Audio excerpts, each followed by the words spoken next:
balik lagi di YouTube channel aku. Di video kali ini kita akan membahas mengenai metformin. Jadi kenapa sih metformin itu menjadi obat andalan untuk mengatasi PCOS? Terus ada nggak sih efek samping dari metformin ini? Dan yang terakhir adalah ada nggak sih pengganti metformin untuk kita yang nggak tahan dengan efek samping obat ini? Nah, sebelum kita masuk ke pembahasannya, jangan lupa untuk klik like dan subscribe channel aku, karena sebentar lagi channel ini akan punya 6.000 subscribers.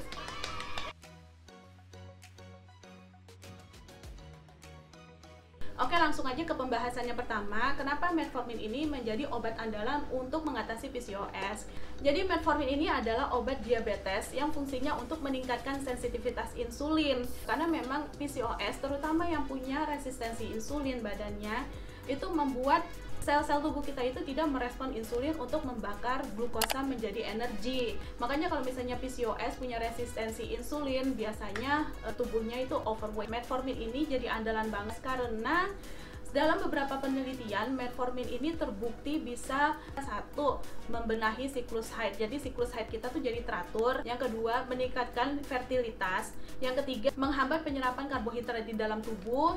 Kemudian membuat penurunan berat badan untuk yang PCOS overweight itu menjadi lebih mudah dan menurunkan gejala hirsutism. Dan masalah hirsutism ini yang disebabkan oleh kenaikan hormon androgen atau testosteron itu bisa kalian tonton di video aku sebelumnya. Awalnya kan memang pas waktu aku diresepin metformin ini aku ngerasa aneh ya. Kenapa? Gula darah aku itu stabil gitu di 69 dan 70 karena dulu itu aku lagi diet yang low karbohidrat dan tinggi lemak. Jadi memang gula darah aku tuh rendah banget. Terus aku tanya ke dokter, "Dok, kok aku diresepin obat diabetes gitu?" Kata dokternya, yang diincar oleh obat ini bukan gula darah di dalam tubuh tapi gula darah di ovarium gitu. Nah, setelah aku rutin konsumsi metformin ini selama 1 bulan, haid aku alhamdulillah tepat waktu. Itu pertama kali haid aku tepat waktu. Kemudian di bulan-bulan berikutnya juga siklusnya juga teratur. Kemudian alasan yang lain adalah wanita yang memiliki PCOS itu rentan mengidap diabetes tipe 2 karena masalah resistensi insulin ini. Terus gimana caranya supaya kita tahu kita punya resistensi insulin apa enggak? Caranya adalah kita cek hormon, cek darah. Aku sama sekali tidak menyarankan untuk meminum metformin tanpa konsul dulu ke dokter. Jadi jangan karena si A, si B, si C berhasil hamil karena minum metformin, kita jadi ikut-ikutan padahal kita sama sekali tidak tahu kondisi tubuh kita tuh seperti apa gitu. Jadi aku sarankan datang dulu ke dokter baru kalau misalnya didiagnosa PCOS dan diresepin dokter metformin baru kita konsumsi.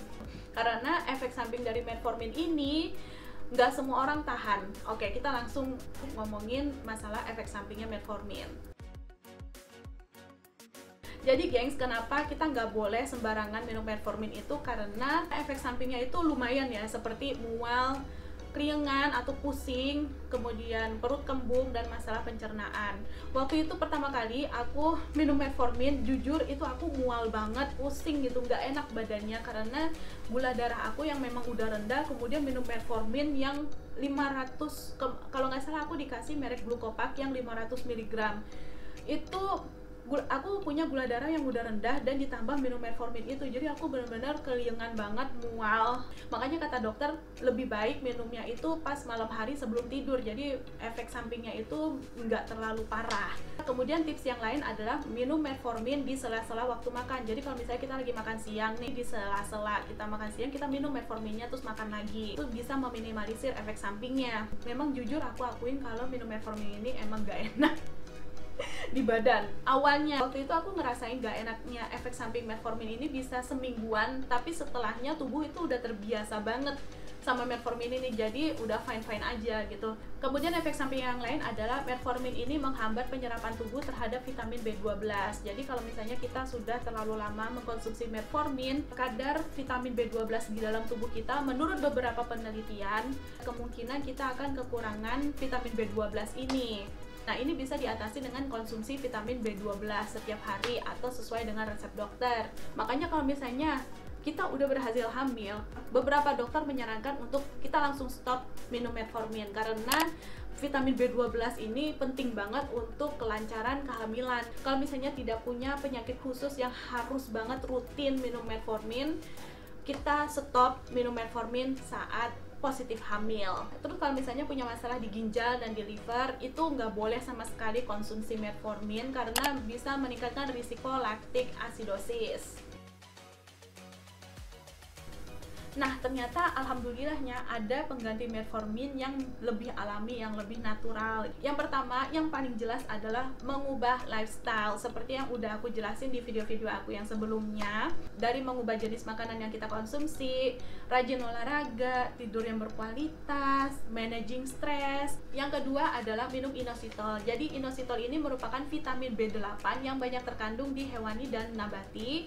Manfaatnya adalah meningkatkan sensitivitas insulin, menurunkan kadar hormon androgen atau testosteron di dalam ovarium, membuat haid teratur, kemudian boosting ovulasi atau kesuburan, mengurangi kecemasan, stres, depresi, mengurangi rasa lapar dan keinginan untuk ngemil, dan meningkatkan energi level. Kalau kita punya PCOS itu badan kita itu cenderung cepat lelah, cepat capek banget, padahal kita nggak kerja yang keras-keras gitu. Jadi jangan heran kalau punya PCOS badan kita seperti itu. Nah, inositol ini bisa membantu untuk meningkatkan energi level, dibantu dengan olahraga juga, dengan diet yang sehat juga, dengan tidur yang bagus juga. Pokoknya antara suplemen dan juga lifestyle itu saling berkesinambungan untuk bisa mengatasi PCOS secara aman dan alami. Dibandingkan metformin, inositol ini aman banget untuk dikonsumsi bahkan setelah kita berhasil hamil. Dan dari beberapa penelitian, inositol ini hanya sedikit wanita yang mengalami efek samping.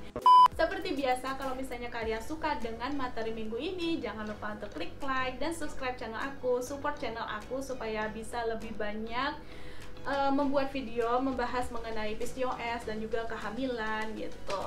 Jadi sampai ketemu lagi di video aku selanjutnya ya. Dadah. Assalamualaikum.